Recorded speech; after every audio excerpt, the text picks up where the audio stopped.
Veins తో బాధపడుతున్నారా? భారతదేశంలోనే బెస్ట్ ట్రీట్మెంట్ అందించే ఏకైక హాస్పిటల్ ఏవిస్. వాగర్థావివ సంపృక్తౌ వాగర్థ ప్రతిపత్తయే జగతః పితరౌ వందే పార్వతీ పరమేశ్వరౌ. సదాశివసమారంభాం శంకరాచార్య మధ్యమాం అస్మదాచార్య పర్యంతం వందే గురు పరంపరాం. ఆదిత్యాయ చ సోమాయ మంగళాయ బుధాయ చ గురు శుక్ర శనిభ్యశ్చ రాహవే కేతవే నమః. శృంగేరి జగద్గురు పీఠాధిపతులకి, కంచి పీఠాధిపతులకి నమస్కారములు తెలియజేసుకుంటూ కార్యక్రమాన్ని ప్రారంభిద్దాం. ఈ మార్చి నెల 16వ తారీఖు నుంచి 31వ తారీఖు వరకు 12 రాశులలో జన్మించినటువంటి వారికి ఏ విధంగా ఉండబోతుందో తెలుసుకునే ప్రయత్నం చేద్దాం. ముఖ్యంగా ఈ యొక్క గురువు వృషభ రాశిలో సంచారము, కుజుడు మిథున రాశిలో స్తంభించి సంచారము, అలాగే కేతువు కన్యా రాశిలో, మరియు శని భగవానుల వారు కుంభరాశిలో సంచారము. ఇక 12వ రాశి అయినటువంటి మీనరాశిలో శుక్రుడు, రాహువు, రవి, బుధుని యొక్క సంచార ప్రభావం వెరసి ఈ 12 రాశుల మీద ఈ నవగ్రహాల యొక్క ప్రభావం ఏ విధంగా ఉండబోతుంది, అలాగే మనము దైనందినటువంటి జీవితంలో భాగంగా 16వ తారీఖు నుంచి 31వ తారీఖు వరకు మంచి రోజులు ఏంటి, చెడ్డ రోజులు ఏంటి, ఏ రోజుల్లో ఖర్చు ఎక్కువగా ఉంటుంది, ఏ రోజుల్లో ఆదాయం ఎక్కువగా ఉంటుంది, ఏ రోజుల్లో అనుకున్నటువంటి పనులు పూర్తి చేసుకోగలుగుతారనే విషయాల గురించి క్లుప్తంగా తెలియజేసే ప్రయత్నం చేస్తాను. వీక్షించండి. ద్వాదశ రాశులలో భాగంగా మార్చి 16వ తారీఖు నుంచి 31వ తారీఖు వరకు కర్కాటక రాశిలో జన్మించినటువంటి వారికి ఏ విధంగా ఉండబోతుందో తెలుసుకునే ప్రయత్నం చేద్దాం. ముఖ్యంగా ఈ కర్కాటక రాశి వారికి అష్టమ శని దోష ప్రభావం అనేటువంటిది 29వ తారీఖుతో పూర్తయిపోతుంది. కానీ 9వ స్థానంలో శని సంచార ప్రభావం చేత యోగ శని ప్రభావం అనేటువంటిది కొంతవరకు నష్టాన్ని తీసుకొని వచ్చే అవకాశం ఉంది. కాబట్టి జాగ్రత్తలు ఇక కొంతకాలం వరకు పాటించక తప్పదు. అలాగే లాభస్థానంలో గురువు యొక్క ప్రభావము జాతకరీత్యా అనుకున్నటువంటి పనులన్నీ కూడాను పూర్తి చేసుకోగలిగేటువంటి స్థాయికి వెళతారు. ప్రశాంతకరమైన జీవితాన్ని పొందడానికి గురువు మీకు సంపూర్ణంగా అనుకూలంగా ఉన్నాడు. కానీ ఆ గురువు అంటే దైవతాగ్రహాన్ని సూచించేటువంటి, కాబట్టి దేవతా అనుగ్రహాన్ని పొందే ప్రయత్నం చేస్తేనే ఈ కర్కాటక రాశిలో ఉన్నటువంటి వాళ్ళు సంతోషకరమైనటువంటి జీవితాన్ని గడుపుతారని చెప్పవచ్చు.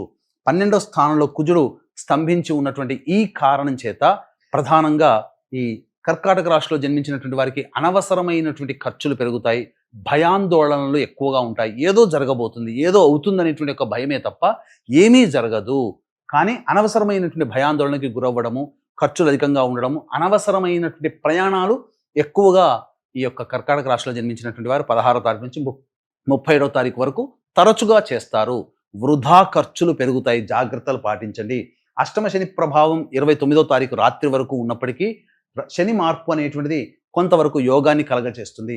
అంతేకాకుండా భాగ్యస్థానంలో శుక్రుడు, రవి, బుధుడు, రాహు ఈ కొన్ని గ్రహాల కారణం చేత మీకు ప్రధానంగా, అంతేకాకుండా సూర్యగ్రహణ ప్రభావము మరియు షష్టగ్రహ కూటమి ప్రభావం భాగ్యస్థానంలో ఉండడం, ఈ కారణం చేత శని కూడా మార్పు చెందుతున్నటువంటి కారణం చేత ముఖ్యంగా అదృష్టం అనేటువంటిది దగ్గర దాకా వచ్చి వెనక్కి వెళ్ళిపోవడం, అన్ని అవకాశాలు వస్తున్నట్టుగానే వస్తుంటాయి, వెనక్కి వెళ్ళిపోతుంటాయి.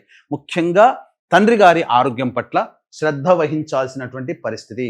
అంతేకాకుండా ప్రధానంగా న్యాయ సంబంధమైనటువంటి విషయాల్లో మీకు అనుకూలంగా ఉన్నట్టు అనిపిస్తుంది, కానీ ప్రతికూలంగా మారే సంఘటనలు ఉంటాయి. అంతేకాకుండా విదేశీ విద్య, విదేశీయానానికి సంబంధించి చేయ ప్రయత్నాలు మాత్రం కొంతవరకు విద్యార్థులకి కలిసి వస్తాయని చెప్పవచ్చు. వివాహపరమైనటువంటి ప్రయత్నాల్లో ఉన్నటువంటి వాళ్ళకి కొంత సదవకాశము అని చెప్పవచ్చు. సంతానపరంగా చూసుకున్నట్లయితే ప్రధానంగా కొంత సమయం వేచి చూడక తప్పదు. ఉగాది తర్వాత సంతానం కోసం ప్రయత్నం చేసినట్లయితే తప్పకుండా సంతానవంతులు అవుతారని చెప్పవచ్చు. అయితే 16 నుంచి 31వ తారీఖు వరకు రోజువారీ కార్యక్రమాల భాగంగా ఏ విధంగా ఉండబోతుందో తెలుసుకునే ముందు ఈ యొక్క కర్కాటక రాశిలో జన్మించినటువంటి వారికి ప్రధానంగా ఈ షష్టగ్రహ కూటమి మరియు సూర్యగ్రహణము, శని మార్పు కూడా ఉన్నటువంటి కారణం చేత కొంత ఇబ్బందికర పరిస్థితులు. వీటితో పాటుగా మేషము, మిథునం, కర్కాటకం, సింహం, కన్య, వృశ్చికం, ధనుస్సు, కుంభ, మీన రాశిలో జన్మించినటువంటి వారికి దోష నివారణార్థమై సర్వదోష నివారణ పూజలు, హోమాలలో భాగంగా 29వ తారీఖు రోజున సాయంకాలం 6 గంటల తర్వాత, అమావాస్య సందర్భంగా 6 గంటల తర్వాత ప్రత్యంగిర, బగళాముఖి, వారాహి, రాజశ్యామల, ధూమవతి హోమాలతో పాటు విద్య, వివాహ, ఉద్యోగ, దాంపత్య, అనారోగ్య సమస్యల నివారణకి హోమాది కార్యక్రమాలు అనేటువంటివి చేయించడం జరుగుతుంది. 29వ తారీఖు సాయంత్రం 5 గంటల లోపల మీ గోత్రనామాలు నమోదు చేసుకోవచ్చు. అవకాశం ఉన్న వాళ్ళు కార్యక్రమం తదనంతరం కాంటాక్ట్ చేసి పూర్తి వివరాలు తెలుసుకోవచ్చు. ఇక గమనించుకున్నట్లయితే 16వ తారీఖు రోజున సంపూర్ణముగా యోగదాయకంగా ఉంటుంది. రాని బాకీలు వసూలవుతాయి. మీ యొక్క కుటుంబ సభ్యులతో ఆనందంగా గడుపుతారు. మీకున్నటువంటి అవసరాలు ఏవైతే ఉంటాయో అవన్నీ ఇతరుల ద్వారా పూర్తి చేసుకుంటారని చెప్పవచ్చు. 17, 18, 19, 20, 21 తారీఖుల్లో జాగ్రత్తలు పాటించండి. వాహనాన్ని నడిపేటప్పుడు జాగ్రత్తగా ఉండాలి. తల్లిగారి ఆరోగ్యం పట్ల శ్రద్ధ వహించాలి. మీ ఆరోగ్యం పట్ల కూడా శ్రద్ధ వహించాలి. కొంత అనారోగ్య సూచనలు కలుగుతున్నాయి. అలాగే ఇంట్లో చికాకుగా ఉండడము, ఎక్కువగా బయటనే గడపాల్సినటువంటి పరిస్థితి రావడము, గృహోపకరణాలు, వాహన మరమ్మతులకి ఖర్చులు కూడా అధికంగా ఉంటాయని చెప్పవచ్చు. ఇక గమనించుకున్నట్లయితే 22, 23, 24, 25, 26 ఈ 5 రోజులలో మీకు సంపూర్ణంగా అనుకూలంగా ఉండేటువంటి సమయం. ఖర్చులన్నీ కూడాను ఎంత ఉన్నా ఖర్చుకు మించిన ఆదాయం లభించడం, రాని బాకీలు వసూలవుతాయి, ఆనందంగా గడుపుతారు. కుటుంబ సభ్యులలో ఉన్నటువంటి పొరపచ్చాలు తొలగిపోతాయి. ఇతరులు మీకు సహాయ సహకారాలు అందించడం ద్వారా మీకున్నటువంటి సమస్యల్ని పరిష్కరించుకుంటారని చెప్పవచ్చు. 27, 28 తారీఖుల్లో మీ ఆరోగ్యం పట్ల శ్రద్ధ వహించాల్సినటువంటి పరిస్థితి. ప్రశాంతత లేని జీవితాన్ని గడుపుతారు. ఖర్చులు కూడా అధికంగా ఉంటాయి. ఏ పని చేయాలన్నా ఆసక్తిగా ఉండనటువంటి పరిస్థితి.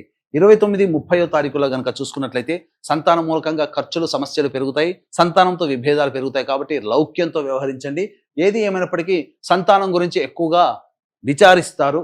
వారికి జీవితం ఎలా బాగు చేయాలనే ఆలోచనలో 29, 30 తారీఖులో నిమగ్నమై ఉంటారు. అన్ని అవకాశాలు కూడా దగ్గర దాకా వచ్చి వెనక్కి వెళ్ళిపోతాయి ఈ 2 రోజులు. కాబట్టి మేజర్ సంఘటనలు మీరు ముట్టుకోకుండా ఉండడమే మంచిది. 31వ తారీఖు రోజున కనుక చూసుకున్నట్లయితే వృత్తి ఉద్యోగాల్లో మార్పులు అనేటివి కలుగుతాయి. ఆనందంగా ఉంటారు. సంతోషకరమైనటువంటి వార్తలు వింటారు. ముఖ్యంగా ధనపరమైనటువంటి సమస్యలని కూడా పూర్తి చేసుకుంటారు. కాబట్టి జాగ్రత్త పడండి. కర్కాటక రాశి వారికి సమయము మిశ్రమమైనటువంటి ఫలితాలు ఇచ్చే విధంగా ఉన్నాయి. కాబట్టి దేవతా అనుగ్రహాన్ని పొందే ప్రయత్నం చేయండి. అవకాశం ఉంటే 29వ తారీఖు రోజున జరిగేటువంటి కార్యక్రమంలో నమోదు చేసుకునే ప్రయత్నం చేస్తూ, మీకేమైనా సందేహాలు కనుక అనగా జాతకపరంగా ఏమైనా సందేహాలు కనుక ఉన్నట్లయితే కార్యక్రమం తదనంతరం కాంటాక్ట్ చేసి పూర్తి వివరాలు తెలుసుకోవచ్చు. సర్వం శ్రీ ఉమామహేశ్వర పరబ్రహ్మార్పణమస్తు.